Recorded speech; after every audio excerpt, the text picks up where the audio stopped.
இன்றைக்கு என் செய்தியின் தலைப்பு எரிகோ உடைகிறது, புதிய வாசல் திறக்கிறது. அது மாத்திரமல்ல, இந்த 2026 இந்த 2026 வருஷம் புதிய வாசலை என் கர்த்தர் திறக்கிறார். இதற்கு இந்த வருடம் உங்களுக்கு நான் கொடுக்கும் வாக்குத்தத்தம் மீகா 2:13 தடைகளை நீக்கி போடுகிற அவர்களுக்கு முன்பாக நடந்து போகிறார். அவர்கள் தடைகளை நீக்கி புதிய வாசலால் உட்பிரவேசித்து கடந்து போவார்கள். அவர்கள் ராஜா அவர்களுக்கு முன்பாக போவார்.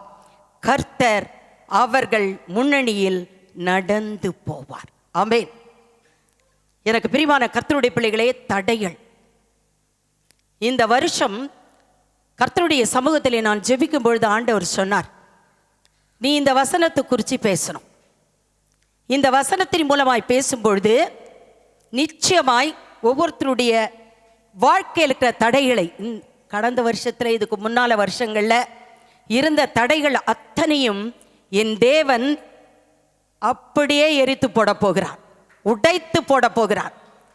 இது கர்த்தர் சொன்ன வார்த்தை, அதனாலே நிச்சயமாய் நடக்கும். தடைகளை நீக்கி போடுகிற தேவன் உங்களுக்கு முன்பதாய் கடந்து போகிறவராய் இருக்கின்றார். இன்னைக்கு எத்தனையோ தடை, திருமணத்தில் தடை, வேலையிலே தடை, பிஸ்னஸ்ல தடை, வெளிநாட்டு பயணத்திலே தடை, குடும்ப சூழ்நிலைகள் பலவற்றிலே தடை. தடைகள் என்று சொன்னால் சொல்லிக்கொண்டே போயலாம். அத்தனை தடைகள் உண்டு. பணம், நெருக்கடி, இன்றைக்கு எத்தனை கஷ்டங்கள் உலகத்திலே மக்கள் அனுபவித்துக் கொண்டிருக்கிறார்கள். அந்த தடைகள் அனைத்தையும் யோபு சொன்னது போல, யோபு 42:2 தேவரீர் சகலத்தையும் செய்ய வல்லவர், நீர் செய்ய நினைத்தது ஒருபோதும் தடைப்படாது. அல்லேலூயா. கர்த்தர் செய்ய நினைத்தது தடைப்படாது. இன்னைக்கு ஆண்டவர் சொல்றாரு, ஒரே ஒரு காரியத்துக்கு கணவன் மனைவிக்கு கூட ஒரு ஸ்ட்ரிக்ட் இன்ஸ்ட்ரக்ஷன் கொடுக்கிறார் ஆண்டவர். உங்க உபவாசத்துக்கு, உங்க ஜபத்துக்கு, நீங்க அந்நிய பாஷை பேசுறதுக்கு, இதுக்கு ஒன்றுத்துக்கு மட்டும் கணவன் மனைவியை பிரிஞ்சு நீங்க தடையா இராதபடிக்கு, அந்த வார்த்தையே சொல்லப்பட்டிருக்கிறது, இராதபடிக்கு நீங்கள் ஜெபிக்கலாம். அதுக்கு ஒன்றுத்துக்கு மட்டும்தான் ஆண்டவர் பர்மிஷன் கொடுத்திருக்கிறார், மற்றபடி வேறு எதுக்கும் கிடையாது. ஹல்லேலூயா. போகட்டும். எனக்கு பிரியமானவர்களே, நான் ஒரு சபைக்கு போயிருந்தேன். ஒரு பெரிய சபை, நல்ல திரள் ஜனங்க, ஆயிரமாய் ஜனங்கள், பல ஊர்களிலிருந்து பஸ்களை வரவழைத்து வச்சாங்க. அப்போ அவங்க என்ன கூப்பிட்டாங்க, சிஸ்டர் நீங்கள் தான் ஒரே நாள் மீட்டிங், காலைல ஒரு பிரசங்கம், சாயந்தரம் ஒரு பிரசங்கம். நானும் அழைக்கப்பட்டு போனேன். என் இடத்துல அவங்க ஒன்றுமே சொல்லலை, ரொம்ப அன்பாக கூப்பிட்டாங்க. இங்கேருந்து ட்ரெயினில் நாங்கள் மட்டும் சிங்கர்ஸு, பிளேயர்ஸு, அவங்க இவங்களோட நிறைய பேர் புறப்பட்டு போனோம். அந்த இடத்துக்கு போனோடனே அங்கே போய் உட்கார, பயங்கரமான ஆடம்பரமான ப்ரோக்ராம், ரொம்ப அழகான அந்த சபையை பார்த்தீங்கன்னா அப்படியே அவ்வளவு அழகு. அந்த இடத்துல போய் உட்கார்ந்த உடனே எனக்கு ஒரு ஸ்ட்ரிக்ட் இன்ஸ்ட்ரக்ஷன் என்னன்னா, நீங்கள் பரிசுத்த ஆவியை குறித்து பேசக்கூடாது, ஒருத்தர் கூட பரிசுத்த ஆவியின் அபிஷேகத்தில் நிரம்பக்கூடாது, அந்நிய பாஷை பேசக்கூடாது. எடுத்த உடனே, இது முதலே சொல்லியிருந்தா போயே இருக்க மாட்டேன். ஆமேன். ஆனால் அவங்க சொல்லலை. அங்கே போனவொன்னே சொல்கிறாங்க, ஒரே ஒரு சின்ன ஜெபம். அந்த இடத்துல பாருங்க, மேலே ஒரு 3-4 ஸ்டெப்பு ஸ்டேஜ், அதில் கீழ்த்தளத்தில் தான் நாங்கள் உட்காந்துருப்போம். நான் பார்த்தேன், இவ்வளோ கூட்டம். ஆண்டவரே, ஜனங்களுக்குள்ள கூட இந்த ஒரு அவங்களுக்குள்ள கூட ஒரு ஆர்வம் இருக்கும், இந்த அபிஷேகம் வேணும், பரிசுத்தாவின் வல்லமை வேணும்னு. அதனால் என்னால் முடியாது கர்த்தாவே. ஆகையினால இந்த இடத்துல போய் நான் நிற்கும்போது நான் ஒன்றுமே செய்ய மாட்டேன், நான் ஜெபம் ஆரம்பிப்பேன், அவ்வளவுதான். அந்த ஜெபம் ஆரம்பிக்கும் பொழுதே ஆவியானவருடைய வல்லமை, செக்கண்ணா வல்லமை ஊற்றணும், இடம் முழுவதுமா நிரப்ப பண்ணணும். உள்ளத்துக்குள்ளேயே ஜெபம் பண்ணுங்க. அங்கே போய் நின்றுட்டு ஜெபம் பண்ணிட்டு அதுக்கப்புறம் தான் பப்ளிக் ஜெபம் பண்ணி முடிச்சுட்டு ஜெபம் ஆரம்பிச்ச பார்த்தீங்களா, நீங்கள் நம்பவே மாட்டீங்க. உண்மையில் இந்த இடத்துல இருந்து உண்மையை சொல்கிறேன், ஒருத்தர் விடாத அத்தனை பேர் மேலேயும், அத்தனை 1000 ஜனங்கள் மேலேயும் ஆவியானவர் தம்முடைய வல்லமையை ஊத்திட்டார். தடையா இருந்தது யாரு? அங்க இருந்த ஆர்கனைசர், அங்க இருந்த பாஸ்டர்ஸ். இது பண்ணக்கூடாது, இது எங்க சபையில இது கூடாது அப்படின்னு சொன்னாங்க. ஆனால் கூடாததை தடை பண்ணதை என் தேவன் என்ன செஞ்சிற மாதிரி பரிசுத்த ஆவியானவரை மாத்திரம் யாரும் கண்ட்ரோல் பண்ண முடியாதுங்க. ஆமென். அவர் எந்த இடத்துலையும் இருப்பார், எல்லா இடத்துலையும் இருப்பார். கர்த்தருடைய வல்லமை எல்லா இடத்துலையும் இருக்கும். ஆமென். இன்னைக்கு நம்ம இங்க உட்கார்ந்துருக்கோம் பார்த்தீங்களா, இந்த இடத்துலையும் ஆவியானவருடைய வல்லமை அசைவாடி கொண்டிருக்கிறது. பரிசுத்த ஆவியானவர் இந்த இடம் முழுவதுமாய் நிரப்பப்பட்டிருக்கிறார். அக்கினியின் அபிஷேகத்தினால் நிரப்பப்பட்டிருக்கிறார். எனக்கு பிரியமானவளே, இன்றைக்கு இதற்கு ஆதாரமாய் தடைகளை அப்புறப்படுத்துகிற தேவன் தாமே முன்பதாய் கடந்து செல்வார், தடைகளை அப்புறப்படுத்துவார். உங்களுக்கு பெரிய நன்மை இந்த வருஷத்திலே கர்த்தர் கொடுப்பார். இதற்கு ஆதாரமாய் யோசுவா 6ஆம் அதிகாரம், யோசுவா 6:1-5 வசனங்களை குறிப்பிடும்படியாய் விரும்புகிறேன். யோசுவா 6:1-5 வசனங்கள். எரிகோ இஸ்ரவேல் புத்திரருக்கு முன்பாக அடைக்கப்பட்டிருந்தது. ஒருவரும் வெளியே போகவும் இல்லை, ஒருவரும் உள்ளே வரவும் இல்லை. கர்த்தர் யோசுவாவை நோக்கி, இதோ எரிகோவையும் அதன் ராஜாவையும் யுத்த வீரரையும் உன் கையில் ஒப்பு கொடுத்தேன். யுத்த புருஷராகிய நீங்கள் அனைவரும் பட்டணத்தை சூழ்ந்து ஒரு தரம் சுற்றி வாருங்கள். இப்படி 6 நாள் செய்ய கடவீர்கள். 7 ஆசிரியர் பெட்டிக்கு முன்பாக 7 கொம்பு எக்காளங்களை பிடித்து கொண்டு போக வேண்டும். 7ஆம் நாளில் பட்டணத்தை 7 தரம் சுற்றி வர கடவர்கள். ஆசாரியர் எக்காளங்களை ஊத வேண்டும். அவர்கள் அந்த கொம்புகளினால் நெடுந்தொனி இடும்போதும் நீங்கள் எக்கால சத்தத்தை கேட்கும் போதும் ஜனங்கள் எல்லோரும் மகா ஆரவாரத்தோடே ஆர்ப்பரிக்க கடவர்கள். அப்பொழுது பட்டணத்தின் அலங்கம் இடிந்து விடும். உடனே ஜனங்கள் அவரவர் தங்களுக்கு நேராக ஏற கடவர்கள் என்றார்.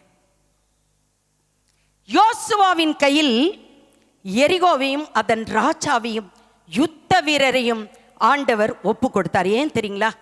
எரிகோ இஸ்ரவேல் புத்திரருக்கு முன்பாக அடைக்கப்பட்டிருந்தது. அடைக்கப்பட்டதை திறக்கும்படியார். ஆமென். எனக்கு பிரியமானவர்களே, எப்போதுமே கிரியை, இந்த கிரியை எப்படி வரும் தெரியுங்களா? பல நாள் ஜபத்துக்கு பிறகுதான் வரும். கிரியை கர்த்தர் கிரியை செய்ய வேண்டும் என்று சொன்னால் அது பல நாள் ஜபிக்க வேண்டும். அந்த பல நாள் ஜபத்துக்கு பிறகுதான் கிரியை வரும். கிரியை இல்லாத விசுவாசம் செத்ததாய் இருக்கிறது என்று வேதம் சொல்கிறது. ஆமென். என்னுடைய கணவர் அடிக்கடி சொல்லும் வார்த்தை, அடிக்கடி சொல்வார், கர்த்தருடைய ஆசீர்வாதம் நிபந்தனைக்குட்பட்டது. ஆமென்.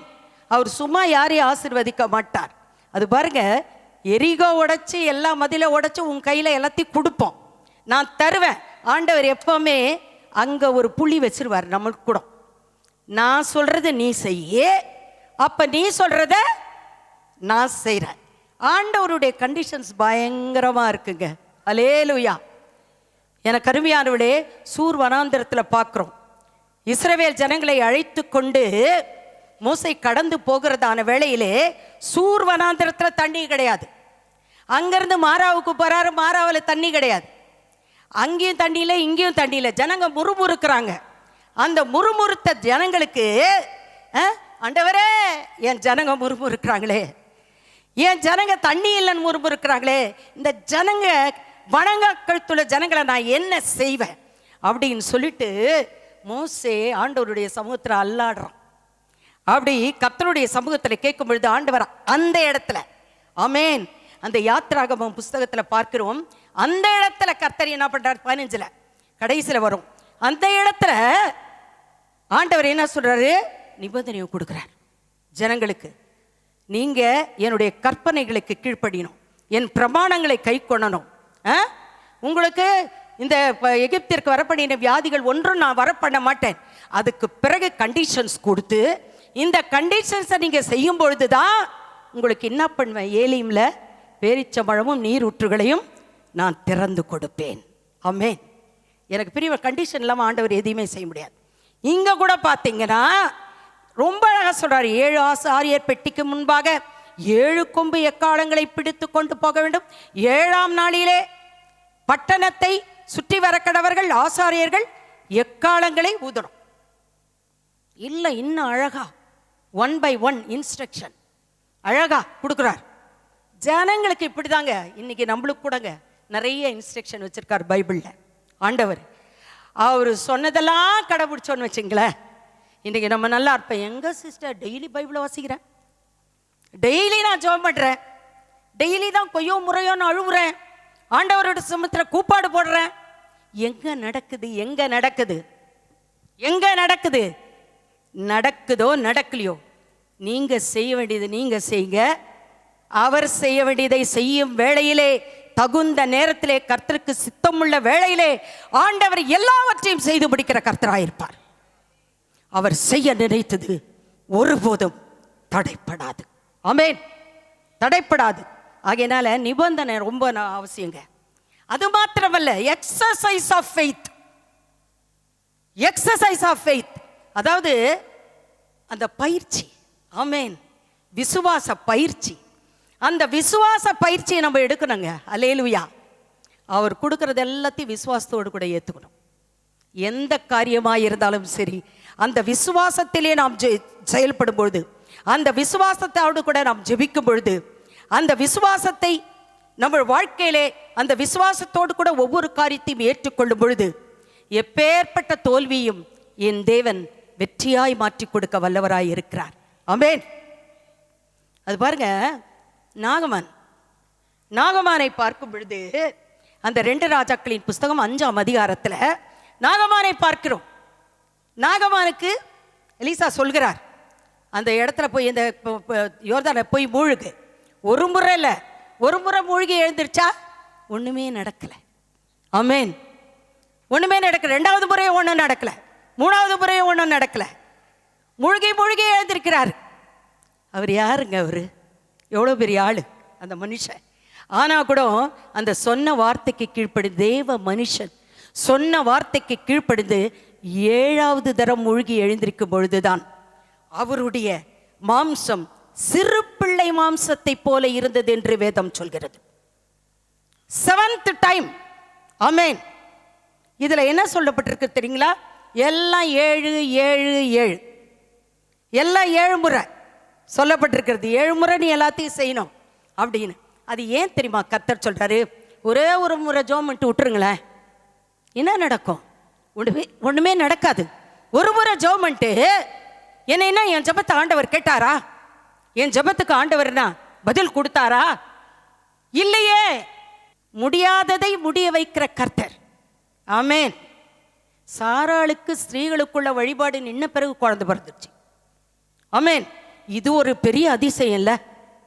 இப்படி நிறைய அதிசயங்களை சொல்லிக்கொண்டே போகலாம் வேதத்தின் அடிப்படையில். அல்லேலூயா. ஆனா அதுக்கெல்லாம் நம்மளுக்கு பொறுமை தேவை. எத்தனை களவாய் பொறுத்துரு. எவ்வளோ சிஸ்டர் பொறுக்கிறது? எவ்வளோ பொறுக்கிறது?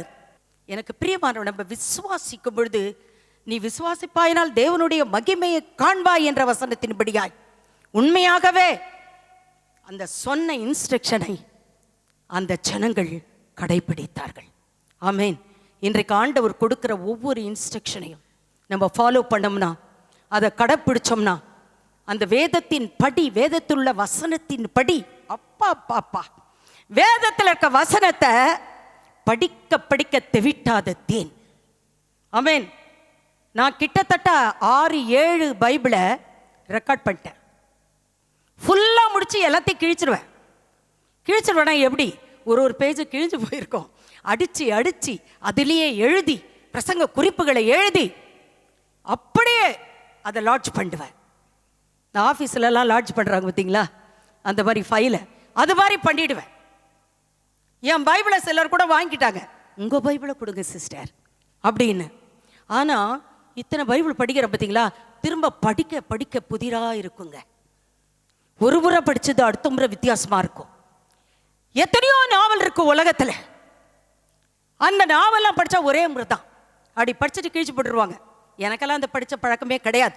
ஆனால் பைபிளை படிக்க படிக்க படிக்க, இன்னைக்கும் பைபிளை படித்தா நிறைய காரியங்கள் புரியாது. பைபிள் மட்டுங்க நம்மளுக்கு படிக்க படிக்க படிக்க எல்லாம் அப்படியே அதில் புரிஞ்சிக்க முடியாதது பல ரகசியங்களை கர்த்தர் அடக்கி வைத்திருக்கிறார். இன்னைக்கு அந்த வசனத்தை சாப்பாடு சாப்பிட்ற மாதிரி சாப்பிட்டோன்னு வச்சுங்களேன், அப்படியே எப்படி ருசியாக சாப்பிட்றோம். அப்படி சாப்பிட்டோம்னா, அந்த வசனத்தை அப்படி வாயில் வந்ததுன்னா நிச்சயமாகவே நம்ம நிச்சயமாக ஆசீர்வதிக்கப்படுவோம். 7 நாள், இந்த 7னா ஆண்டவருக்கு ரொம்ப பிடிக்கும். 7 signifies perfection. 7 பூரணத்தை குறிக்கும். பைபிளில் பார்த்தீங்கன்னா அந்த 7 நிறைய இருக்குது. எனக்கு பிரியமானவளே, உண்மையாகவே அந்த 7 7 7 7 7 ரொம்ப அழகாக இருக்கும். அதில் 7 முறை சுற்றி 7 எல்லாமே 7 முடித்த பிறகு கடைசியில் சொல்லப்பட்டிருக்க வார்த்தை என்ன தெரியுங்களா? எக்காலம். எக்காலம் ஊதும்போது அலங்கம் இடிந்து விழும், ஜனங்கள் புதிய வாசலுக்குள் பிரவேசிப்பார்கள். ஆமேன். எக்காலம். நம்ம எங்கன்னா இன்ஸ்ட்ருமெண்ட்ல எக்காலத்தை பார்த்துருக்கீங்களா? கிடையாது. ஆனால் பரலோகத்தில் அதான் இருக்கும். அந்த ஆண்டவருடைய வருகை நேரத்தில் கூட எக்காலம் ஊதப்படும். எக்கால சத்தம் வானில் தோனித்திடவே எம் இயேசு மராஜனே வந்திடுவார். பாடுங்க. எக்கால சத்தம் வானில் தோனித்திடவே எம் இயேசு வந்திடுவார். அந்த நாள் மிக சமீபமே, சுத்தர்கள் யாவரும் சேர்ந்திடவே. அந்த நாள் மிக சமீபமே, சுத்தர்கள் யாவரும் சேர்ந்திடவே. தேவ எக்காலம் வானில் தோனிக்க தேவாதி தேவனை சந்திப்போமே. தேவ எக்காலம் வானில் தோனிக்க தேவாதி தேவன். ஆமென். பாடுங்க. எக்கால சத்தம் வானில் தோனித்திடவே எம் இயேசு மராஜன் வந்திடுவார். எக்கால சத்தம் வானில் தோனித்திடவே எம் இயேசு வந்திடுவார். எக்காலம். அந்த எக்காலம் பரலோகத்தில் உண்டு. இஸ்ரவேலில் போய் பார்த்தீங்கன்னா இம்பார்ட்டன்ஸ் அந்த எக்காலத்துக்கு தருவார்கள். இந்த கருவியை மற்றவர்கள் பயன்படுத்த மாட்டார்கள். ஆமேன். இந்த எக்காலம் இந்த இன்ஸ்ட்ருமெண்ட்டு பார்ப்பதற்கு கடினம். இது எதற்கு அடையாளம் தெரியுங்களா? எக்காலம் வெற்றிக்கு அடையாளம். ஆமேன். எக்காலம் வெற்றிக்கு அடையாளம்.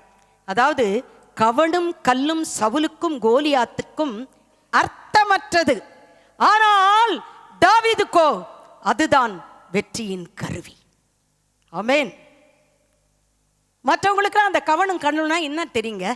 ஆமேன். அந்த கவனும் கல்லும் என்று சொல்லும் பொழுது அதை மதிக்க கூட மாட்டோம். நம்பலாம். எக்காலை எப்படி தூக்கி போடுறாங்களோ அது எப்படியோ அது போல கவனும் கல்லும். ஆனா தாவீதுக்கு வெற்றியை கொடுத்தது தெரியுமா? அந்த கவனும் கல்லும். வாயா கோலியாத், நீ ஈட்டியோட வா, நீ கேடகத்தோட வா, நீ எத்தோடனா வா, பெரிய அத்தை இத்த மாட்டிக்கின்னு நீ வா, நீ எதை மாட்டினாலும் உனக்கு தோல்விதான். ஏன்? என்னிடத்துல ஒன்னே ஒன்று தான் இருக்கு. அல்லேலூயா. நான் கர்த்தருடைய நாமத்தினால புறப்படுறேன் முதல்ல. அடுத்தது என் கரத்தில் இருக்கிறது கல்லும் கவனும். ஆமேன். இது ரெண்டத்தை வச்ச உன்னை சாத்துவேன். ஆமேன். கர்த்தர் நம்முடைய கையில் எதை கொடுத்திருக்கிறாரோ அதை நிச்சயமாய் நாம் பயன்படுத்தும் பொழுது அதிலே ஒரு மாபெரும் வெற்றியை நம் தேவன் நமக்கு வைத்திருக்கிறார். ஆமேன். எனக்கு வேலை இல்லை, எனக்கு தொழில் இல்லை, எனக்கு அது இல்லை, இந்த சம்பாத்தியம் இல்லை, நான் ரொம்ப கஷ்டப்படுறேன், ரொம்ப வறுமையில் இருக்கிறேன் அப்படின்னு சொல்லலாம். ஆனால் உன் கைக்கு நேரிடுகிறது எதுவோ அதை உன் முழு பலத்தோடு கூட நீ செய்யும் பொழுது உனக்கு அதிலே ஒரு மாபெரும் வெற்றியை என் தேவன் வைத்திருக்கிறார். அல்லேலூயா. ஆமென். எக்காலத்தை சும்மா போட்டு வச்சா துரு பிடிச்சிடும். அது துரு பிடிக்குமா இல்லையா? துரு பிடிச்சிடும். ஒரு இன்ஸ்ட்ருமெண்ட்டை ஒன்றும் இல்லை தூக்கி அப்படி போட்டோன்னு வச்சுங்களேன், துரு பிடிச்சிடும். அதனால உங்க வாழ்க்கையில எதையும் துரு பிடிக்காத பார்த்துங்க. ஆமேன். துரு பிடிக்க விட்டுறாதீங்க, அது மோசமாக விட்டுறாதீங்க. எனக்கு பிரியமான கர்த்தருடைய பிள்ளைகளே, அதை நாம் பயன்படுத்துகிறதான வேளையிலே கர்த்தர் கொடுத்த காரியங்களை, கர்த்தர் நம் கையில் கொடுத்த வரங்களை, கர்த்தர் நம் கையில் கொடுத்த பொறுப்புகளை, கர்த்தர் நம் கையிலே கொடுத்த ஊழியங்களை, ஆண்டவர் எதை நம் கையில் கொடுத்திருக்கிறாரோ அதை நாம் பயன்படுத்தும் பொழுது நிச்சயமாகவே நம்ம என்னைக்குமே துரு பிடிச்சி போக மாட்டோம். நாளுக்கு நாள் ஷைனிங் ஆகிட்டே போவோம். Praise the Lord. உட்கார்ந்து ஜெபிக்கிற ஜெபம் வீண் போகுமா? அதுக்கு தான் நான் சொல்றேன், எதையும் ஜெபிச்சு விட்டுறாதீங்க. ஜெபம் பண்ணி விட்டுட்டா போயிடும். கர்த்தரை கெட்டிமா பிடிச்சுக்கணும், பரிசுத்த ஆவியானவர் கெட்டிமா பிடிச்சுக்கணும், ஆண்டவரை சமூகத்தில் போராடணும், கண்ணீர் விடணும், கதறணும். அவருடைய சமூகத்தில் கெஞ்சு பொழுது யார் மனம் இறங்குறாங்களோ இல்லையங்க, ஆண்டவர் மனம் இறங்கிடுவாருங்க. நம்ம ஜபத்தை கிட்ட அப்படியே down. prayer moves the hand that moves the world. இந்த உலகத்தை அசைப்பது ஆண்டவருடைய கரம். அந்த ஆண்டவருடைய கரத்தை நம்ம அசைக்கலாங்க. நம்ம ஜபத்தால அசைக்கலாம். அவருடைய கரத்தை அசைக்கும்படியான கிருபையை கர்த்தர் உங்களுக்கும் எனக்கும் கொடுத்திருக்கிறார். கர்த்தர் பெரியவர்ங்க, கர்த்தர் பெரியவர். ஆகையினாலே மனிதர்கள் கைவிட்டாலும், மனிதர்கள் நம்மை நோக்கி பார்க்கவில்லை என்றாலும், மனிதர்கள் கரம் கொடுக்கவில்லை என்றாலும், கர்த்தர் நமக்கு கரம் கொடுக்கிறவராயிருக்கிறார். நம்மை ஏந்தி தாங்கி சுமந்து நம்மை தப்புவித்து திவ்ய பாதையிலே நடத்துகிற தெய்வமாயிருக்கிறார். எனக்கு பிரியமான கர்த்தருடைய பிள்ளைகளே, அதாவது நான் என்ன சொல்றேன்னா, எக்காலத்தை ஊதுங்க. என்ன தெரியுமா? உங்க கையில கொடுத்திருக்கிற எக்காலம் உன்னுடைய வாய். இந்த வாய் இருக்கு பார்த்தீங்களா? இந்த வாயை வச்சுட்டு எதையோ பேசுறோம், எதையோ செய்யறோம், எதோ தப்பான காரியங்களில பேசிக்கூட தப்பான வழியில நம்மளுக்கு எத்தனையோ அசம்பாவிதங்கள் நடந்து கொண்டிருக்கிறது. ஆனால் கர்த்தர் சொல்றார், இந்த வாய் என்கின்ற உன் எக்காலத்தை நீ ஊது. அது எதுக்கு ஊது தெரியுமா? சுவிசேஷம் அறிவிக்கும்படியாய். ஆமென். கர்த்தருடைய வார்த்தையை மற்றவர்களுக்கு சொல்லும்படியாய். எல்லாராலையும் மேடை போட்டு பேச முடியாது, எல்லாராலையும் மேடை மேல வர முடியாது. கர்த்தர் யாரை குறிச்சிருக்காரோ அவங்கள தான் கர்த்தர் எடுத்து பயன்படுத்துவார், அதுவும் கர்த்தருடைய சித்தத்தின்படி. ஆனா எல்லாராலையும் சுவிசேஷத்தை மற்றவர்களுக்கு சொல்ல முடியும். மத்தேயு, மார்க்கு, லூக்கா, யோவான், இந்த 4 சுவிசேஷங்களை விசேஷமாய் அறிவிக்கும்படியாய் இயேசு உலகத்துக்குள் கடந்து வந்தார். அப்படித்தான் நீங்களும் நானும் சுவிசேஷத்தை மற்றவர்களுக்கு இந்த கடைசி நாட்களிலே அறிவிக்க வேண்டும். அப்படி சுவிசேஷத்தை நீங்கள் அறிவிக்காவிட்டால் உங்களுக்கும் எனக்கும் ஐயோ ஐயோ.